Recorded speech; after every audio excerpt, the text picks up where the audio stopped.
महाराज श्री राम, आपने रावण के अत्याचारों से विश्व को मुक्ति दिलाई है। प्रजा का पालन भली भांति कर रहे हैं। आपके राम राज्य में धर्म की ज्योति चहुं ओर आलोकित हो उठी है।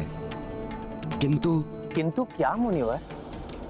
क्षमा करें, आपका वनवास समाप्त हो चुका था, राज्याभिषेक भी संपन्न हो चुका था। तब आपके लिए अनिवार्य था कि आप सर्वप्रथम गया तीर्थ जाकर विधि पूर्वक पिंडदान करके अपने पितरों को संतुष्ट करें। किंतु आपको ये सब स्मरण नहीं रहा। ऐसे में आपके द्वारा प्रदत्त कुछ भी स्वीकार करना मेरे लिए ही नहीं, समस्त ऋषि मुनियों के लिए भी निषिद्ध है।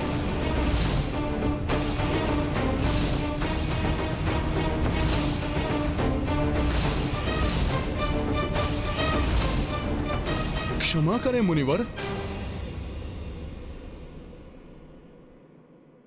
गया तीर्थ में पिंडदान करने के विषय में प्रभु श्री राम को स्मरण था।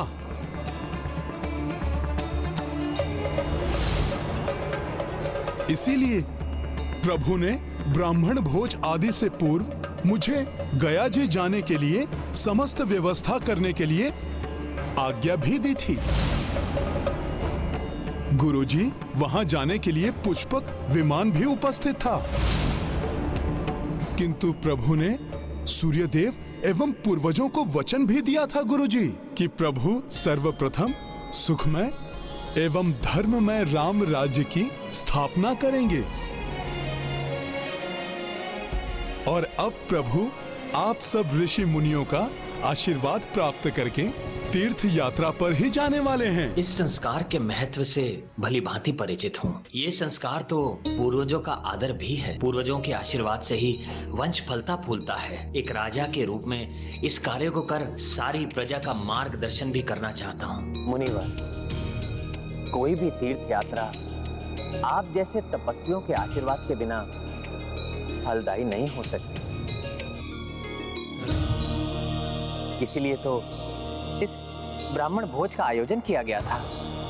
अतः इसे स्वीकार करके हमें आशीर्वाद दें कि हम पिंडदान एवं अन्य पूजाएं समस्त रीतियों एवं विधि विधान का पालन करके संपन्न करें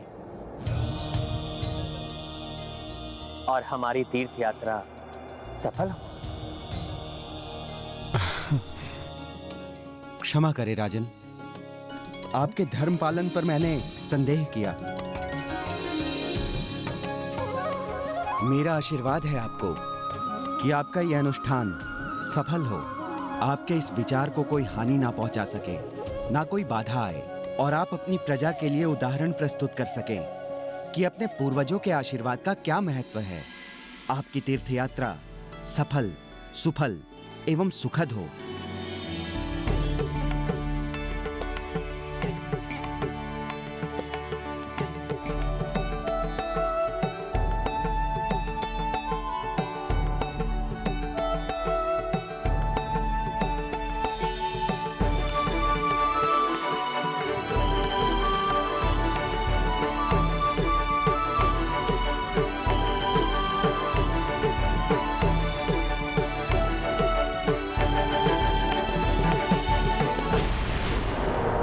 श्रेष्ठ निकुंभ, अयोध्या से समाचार आया है कि अयोध्या का राजा गया जाने की योजना बना रहा है। पिंडदान करेगा वो गया में।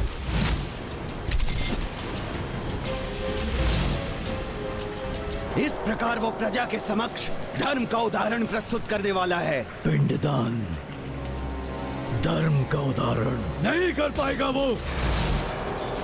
मैं रोकूंगा उसे, और पिंडदान अपूर्ण रह गया तो पूर्वजों का होगा अनादर। इस प्रकार राम के हाथों अधर्म होगा। अधर्मी राजा की प्रजा भी अधर्म करने लगेगी, और तब अयोध्या में भी राक्षसी सोच के लिए द्वार खुल जाएंगे। राम का ये पिंडदान किसी भी स्थिति में पूरा नहीं होना चाहिए।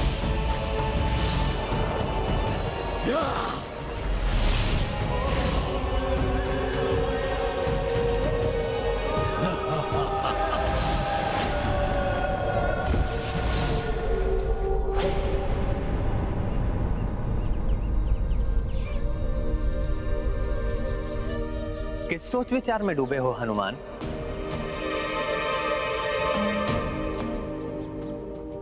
नहीं नहीं, कुछ विशेष नहीं प्रभु।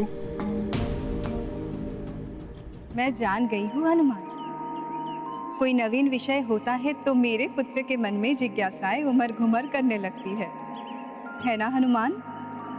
माता, एक माता ही तो है जो अपने पुत्र के मन की बात बिना कहे ही जान लेती हैं।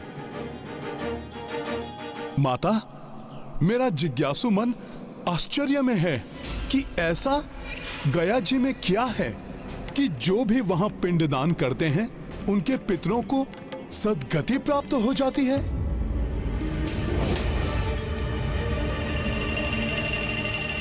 माता, ऐसा क्या विशेष है गया जी में? मैं तुम्हें बताऊंगी हनुमान। पूर्व काल में गयासुर नामक एक महाविकरालकाय दानव था। वो असुर होकर भी बड़ा ही धर्मात्मा था। ओम नमः विष्णु शंखाय मम सर्व मनोवांछित फल प्रदान। वो श्री हरि विष्णुदेव को प्रसन्न करने के लिए भीषण तप कर रहा था। ओम नमः विष्णु शंखाय मम सर्व मनोवांछित फल प्रदान। कुरु कुरु स्वाहा। शनैः शनैः उसके तप का तेज इतना बढ़ता गया कि उसके दर्शन मात्र से ही मनुष्य को मोक्ष की प्राप्ति होने लगी। ओम नमः विष्णु शंखाय मम सर्व मनोवांछित फल प्रदान। कुरु कुरु स्वाहा। ओम नमः विष्णु शंखाय मम सर्व मनोवांछित फल प्रदान। कुरु कुरु स्वाहा। और फलस्वरूप संसार में एक विचित्र प्रकार से पापाचार बढ़ गया।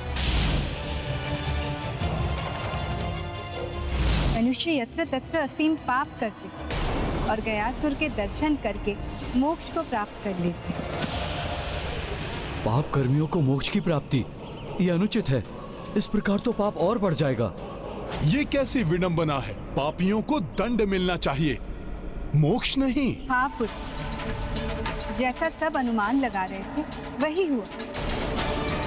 पाप में वृद्धि होने लगी। संसार में दान पुण्य यज्ञ आदि कार्य बंद हो गए।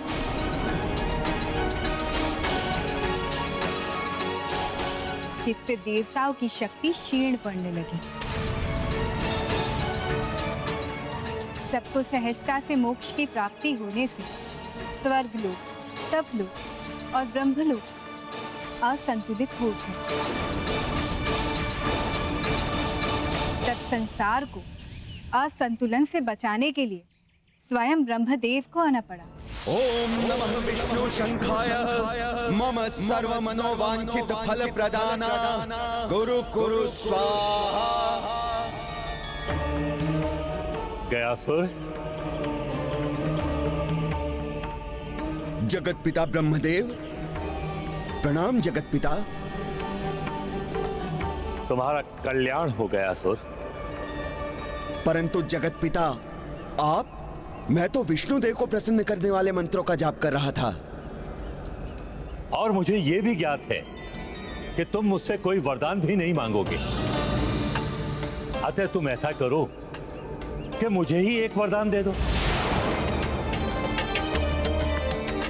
प्रभु, यदि आप मुझे इस योग्य समझते हैं तो जो चाहिए मांग लीजिए। तपस्या में बैठा हुआ तपस्वी कभी भी किसी को कुछ भी देने से मना नहीं करता।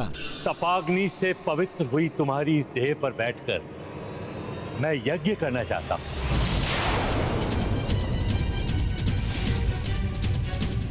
माता, सबको वरदान देने वाले ब्रह्मदेव जी स्वयं ही वरदान मांगने लगे। जगत कल्याण के लिए ईश्वर को सब करना पड़ता है पुत्र।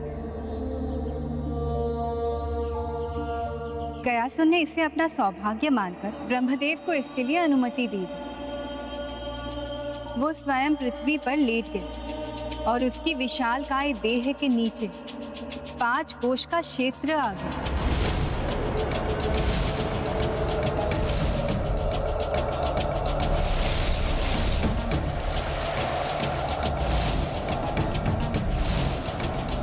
प्रभु ब्रह्मदेव उसकी विशालकाय देह पर बैठकर यज्ञ करने लगे।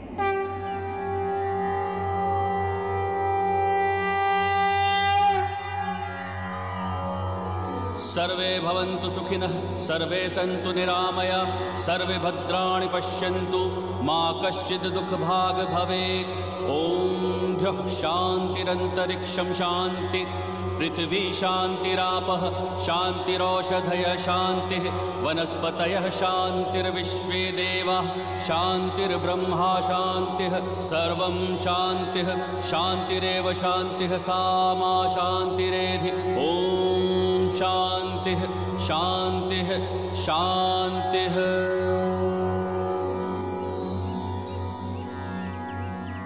ब्रह्मा जी के नीचे लेटे रहने के कारण पापियों को गयासुर के दर्शन होने बंद हो गए। किंतु एक समय ऐसा भी आया जब ब्रह्मा जी का यज्ञ पूर्ण होने को था। देवताओं को यह भय सताने लगा कि यज्ञ के पश्चात गयासुर पुनः तपस्या करने के लिए बैठ जाएगा। तब तो पुनः पूर्व के जैसी ही स्थिति हो जाती। सृष्टि पुनः असंतुलित होने लगती। हाँ पुत्र, इसीलिए यज्ञ पूर्ण होते ही गयासुर को उठने से रोकने के लिए सभी देवता उसके विभिन्न अंगों पर खड़े हो गए।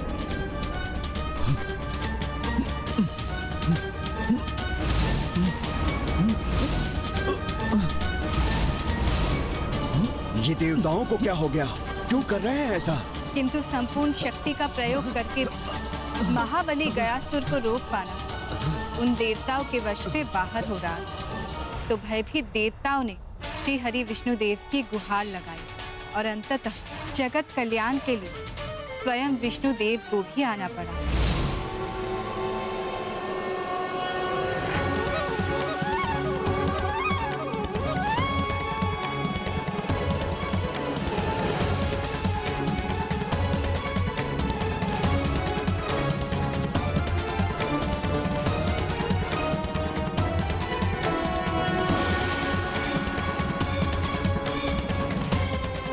प्रभु, आपकी चरणों का रज पाकर आपके भक्त गयासुर का जीवन धन्य हो गया। प्रभु, मेरे सौभाग्य में वृद्धि करते हुए इसी प्रकार अपने चरणों के नीचे रहने दीजिए प्रभु। उत्तम भक्त गयासुर, तुम्हारी इच्छा अवश्य पूर्ण होगी। इसके लिए तुम्हें पृथ्वी में समाना होगा। इस संपूर्ण क्षेत्र में मेरे चरण अप्रत्यक्ष रूप से स्थित रहेंगे और यहाँ की पृथ्वी के नीचे तुम स्थित रहोगे। इस प्रकार तुम्हारी इच्छा पूर्ण हो जाएगी एवं अपने पापों का प्रायश्चित ना करके तुम्हारे दर्शन मात्र से ही मोक्ष प्राप्त करने वाले मनुष्य अब ऐसा नहीं कर सके। जैसी आपकी आज्ञा प्रभु। गयासुर, मेरा वरदान है तुम्हें, पृथ्वी में समाने के पश्चात भी तुम्हें आहार प्राप्त होता रहेगा। तुम्हारी देह के ऊपर के इस क्षेत्र को तुम्हारे नाम से ही गया जी तीर्थ रूप में जाना जाएगा। जो भी यहां अपने पूर्वजों को पिंड दान करेगा उसके पितृ ही नहीं, वो स्वयं भी सद्गति का अधिकारी हो जाएगा। मेरी इच्छा पूर्ण करके आपने मुझे कृतार्थ कर दिया प्रभु। आप स्वयं ही मुझे पृथ्वी में स्थित कर दीजिए। अवश्य गयासुर।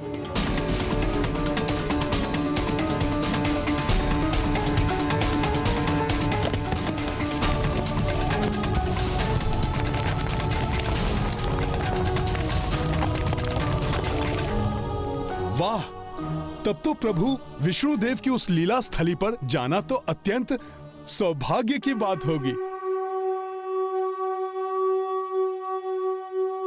किंतु हनुमान, मार्ग में काशी नगरी भी पड़ती है। पुत्र राम, हमें काशी में रुककर गंगा पूजा अवश्य करनी चाहिए। जो आज्ञा गुरुदेव। आप पुष्पक विमान पर आरूढ़ होकर अपना स्थान ग्रहण कीजिए। सर्वप्रथम हम काशी ही जाएंगे।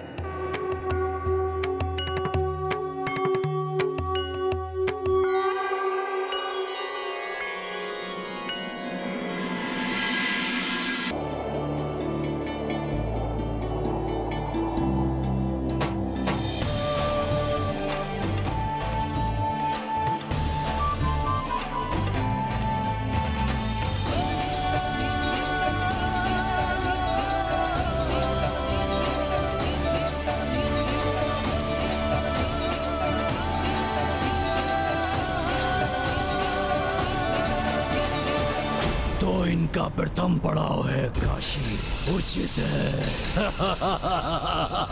हम अपना कार्य काशी से ही प्रारंभ करेंगे।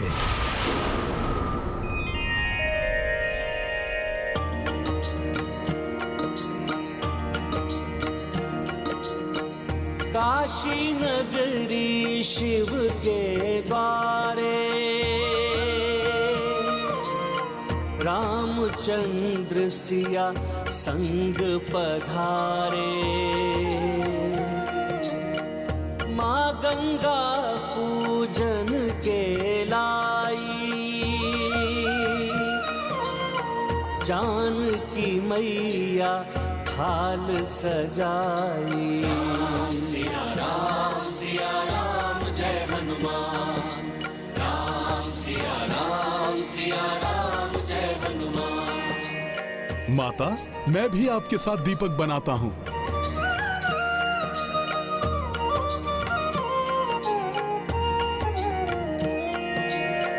भरत लखन शत्रुघ्न सहाय, देखी देखी कपिहर साए।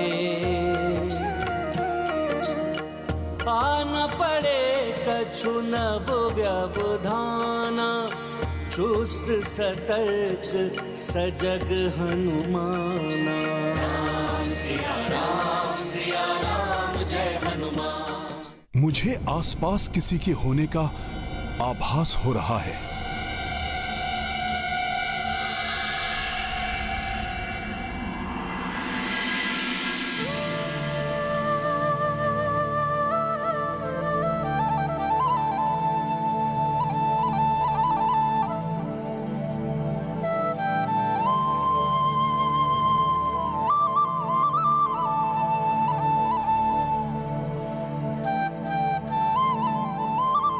मेरे प्रभु श्री राम का परिवार सब एक साथ गंगा पूजन हेतु आगे बढ़ रहे हैं। कैसा मनोहारी दृश्य है ये।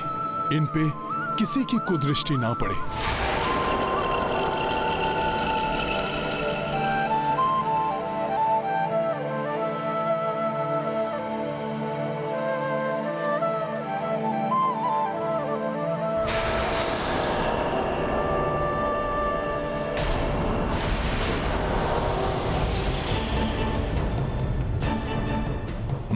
कुछ तो हलचल हो रही है।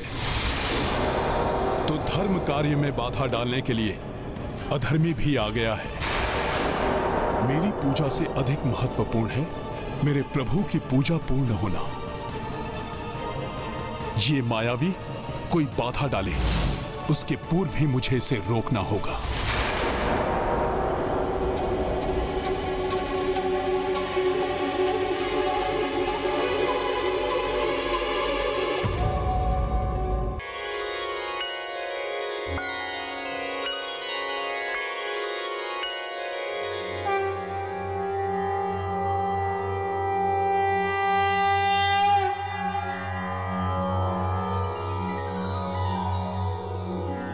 देवी सुरेश्वरी भगवती, गंगे त्रिभुवन तारिणी तरल तरंगे, शंकर मौलि विहारिणी विमले मम्मतिरास्तां तव पद कमले। हरिपद पाधि तरंगिणी गंगे, हिम विदुमुक्ता धवल तरंगे। दूरी कुरु मम दुष्कृति भारम, कुरु कृपया भवसागर पारम। तव जलममलं येन निपीतं, परमपदं खलु तेन गृहीतं। मातर गंगे त्वय्यो भक्तः, किल तं द्रष्टुं नायमः शक्तः।